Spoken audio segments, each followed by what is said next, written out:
When we send our young men and women into harm's way, we have a solemn obligation not to fudge the numbers or share the truth about why they're going, to care for the families while they're gone, to tend to the soldiers upon their return, and to never, ever go to war without enough troops to win the war, secure the peace, and earn the respect of the world. Now, let me be clear. We have real enemies in the world. These enemies must be found, they must be pursued, and they must be defeated. And John Kerry knows this. And just as Lieutenant Kerry did not hesitate to risk his life to protect the man who served with him in Vietnam, President Kerry would not hesitate one moment to use our military might to keep America safe and secure. John Kerry believes in America, and he knows that it's not enough for just some of us to prosper. Alongside our famous individualism, there's another ingredient in the American saga, a belief that we are all connected as one people. If there's a child on the south side of Chicago who can't read, that matters to me, even if it's not my child. If there is a senior citizen somewhere who can't pay for their prescription drugs and having to choose between medicine and the rent, that makes my life poorer, even if it's not my grandparent. If there is an Arab-American family being rounded up without benefit of an attorney and due process, that threatens my civil liberties. It is that fundamental belief. I am my brother's keeper. I am my sister's keeper that makes this country work. It's what allows us to pursue our individual dreams and yet still come together as one American family. E pluribus unum, out of many one.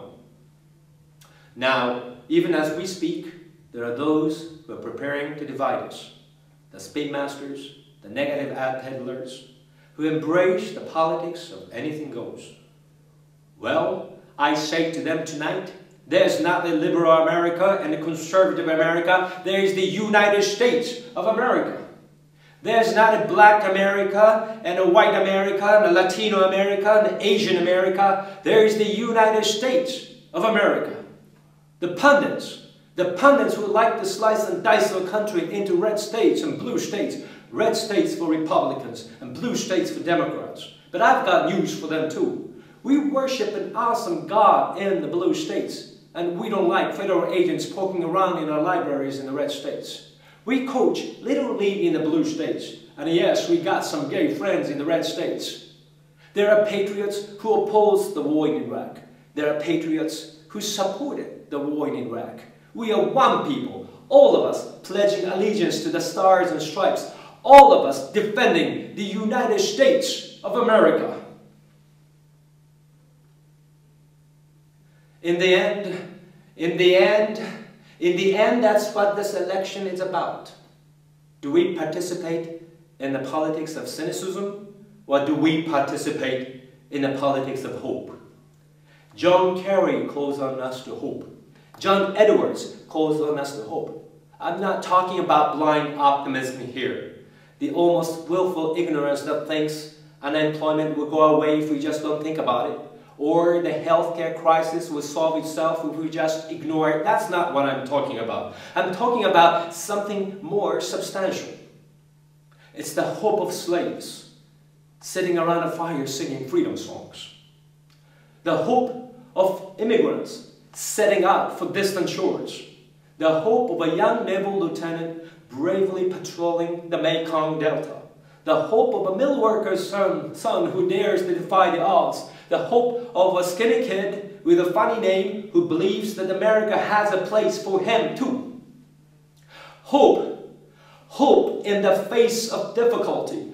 Hope in the face of uncertainty. The audacity of hope. In the end, that is God's greatest gift to us, the bedrock of this nation. A belief in things not seen. A belief that there are better days ahead.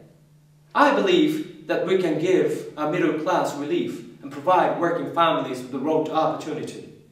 I believe we can give jobs to the jobless, homes to the homeless, and reclaim young people in cities across America from violence and despair.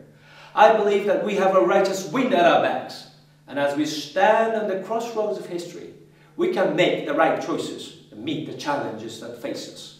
America, tonight, if you feel the same energy that I do, if you feel the same urgency that I do, if you feel the same passion that I do, if you feel the same hopefulness that I do, if we do what we must do, then I have no doubts that all across the country, from Florida to Oregon, from Washington to Maine, the people will rise up in November, and John Kerry will be sworn in as president, and John Edwards will be sworn in as vice president, and this country will reclaim its promise. And out of this long political darkness, a brighter day will come. Thank you very much, everybody, and God bless you.